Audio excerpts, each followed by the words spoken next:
Hi everyone, nungaibiri mayam. Aise ngasi agang school la jatke na thoklai ni. Ai last ta thokle moi hana thadokraga.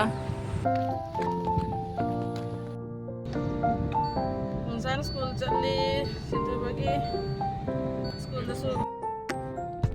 Sigale Shinthoiba sonda Gunshan lere. Gunshan se Shinthoiba school jatpa udri. Makte ngana jatpani na Shinthoiba na kitang late hoina jatpani na. Ado ngasi Gunshan ki PTM lai banina. Shinthoiba oh Shinthoiba ki sule. Shinthoiba drop toromaga Gunshan aiga PTM chalani. PTM lai. Okay. Aduga idi papa office chakrani. Okay.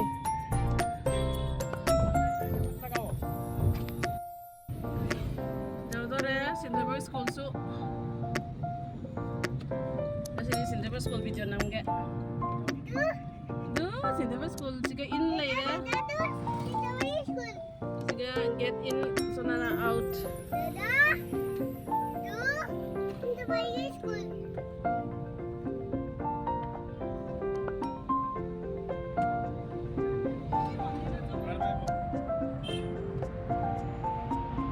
Shinthoiba playground later.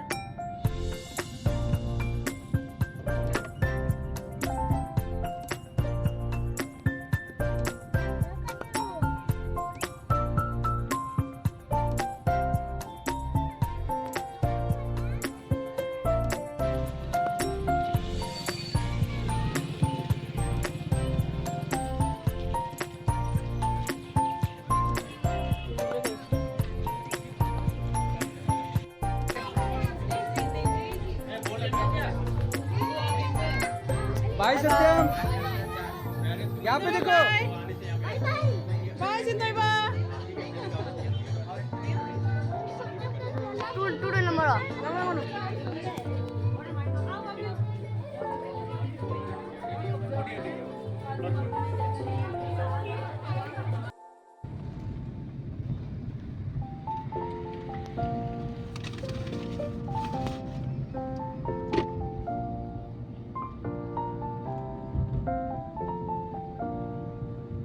North Gate tagi wala ngasi di.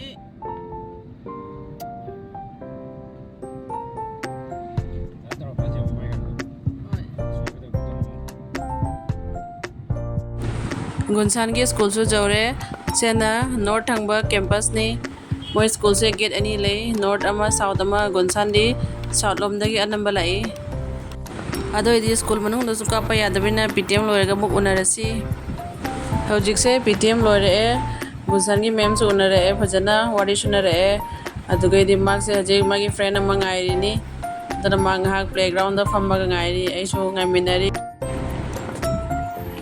मा ngahak ground da sanari aiso siga famna mai matau se jengi mo school gi campus e yamna greenery lei aduna jam fresh oi ngang singidi PTM de halakpada kakching eche gi dasu change e aduge di mangna awa phadigo mayam pipire awa phadigo supire e aduge di toning khos pire aduge lambi dagi debu mana so hegle e ngasi di motor uti tawge tawbani aduga sinju ma tawrani motor uti ga awa phadigom sega toning khok sega aduge di lebu mana khara jarok pa sega khandwani na phangmani na awa phadigom se thammani freeze da khara aduge di ngasi uti da hat thang na bakha lothoni sinju da khara hapani dumaina tawrani ngasi gi barogi mathel se di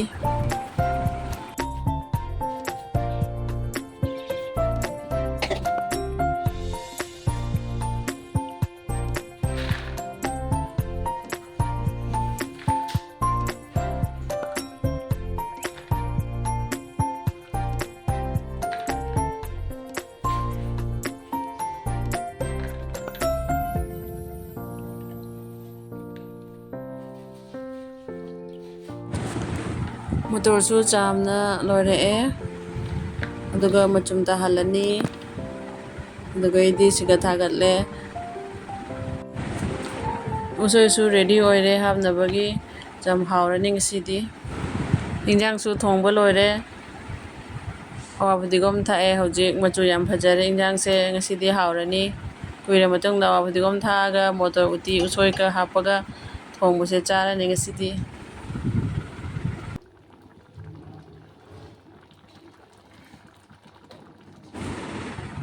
ꯁꯤꯡꯖꯨꯁꯨ ready ꯑꯣꯏꯔꯦ ꯕꯦꯁꯣꯟ ꯈꯔ ꯉꯧꯔꯒ ꯊꯝꯃꯦ ꯑꯗꯨꯒ ꯅꯨꯡꯁꯨꯛꯁꯨ ꯈꯔ ꯉꯧꯔꯒ ꯁꯨꯔꯒ ꯊꯝꯃꯦ ꯁꯤꯒ ꯑꯗꯨꯅ ꯉꯁꯤꯗꯤ ꯁꯒꯣꯜꯁꯦꯟ ꯑꯣꯏꯕꯅꯤꯅ ꯇꯣꯉꯥꯟꯗꯤ ꯌꯥꯎꯗ꯭ꯔꯦ ꯂꯥꯛꯑꯕꯣ ꯄꯝꯃꯨ ꯍꯥꯏꯔꯣ ꯂꯥꯛ ꯄꯝ ꯇꯧꯒꯦꯔꯥ ꯄꯝ ꯇꯧꯊꯣꯛꯀꯦꯔꯥ ꯁꯦ ꯀꯩ ꯍꯥꯏꯕ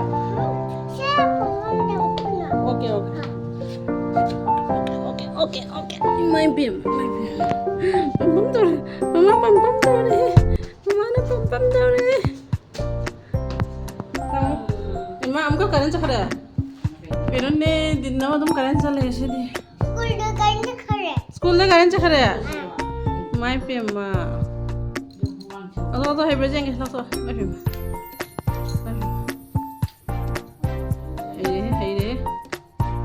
Sulo to hebra jenge sulo to. Mari makal hada isba. Ke school ke kita ke kasi tiffin loin charak pro. How bro? Kem hawi? Nang lari ira pro. Dato haiba. Hojik sena sanda matam oire. Ai ngahak evening walk lai.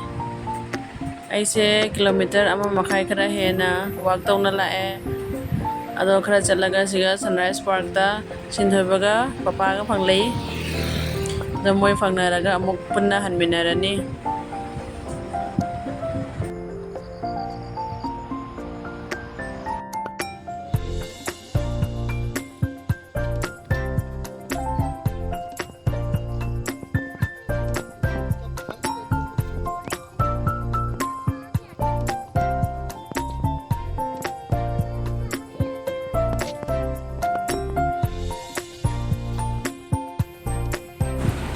ꯑꯩ ꯎꯕꯗ ꯍꯔꯥꯎꯅ ꯁꯤꯟꯊꯣꯏꯕꯅ ꯀꯟꯅ ꯆꯠꯂꯛꯏ ꯑꯇꯩꯗꯤ ꯌꯨꯝ ꯆꯠꯁꯤ ꯀꯩ ꯌꯥꯄꯣꯟꯇꯦ ꯃꯥ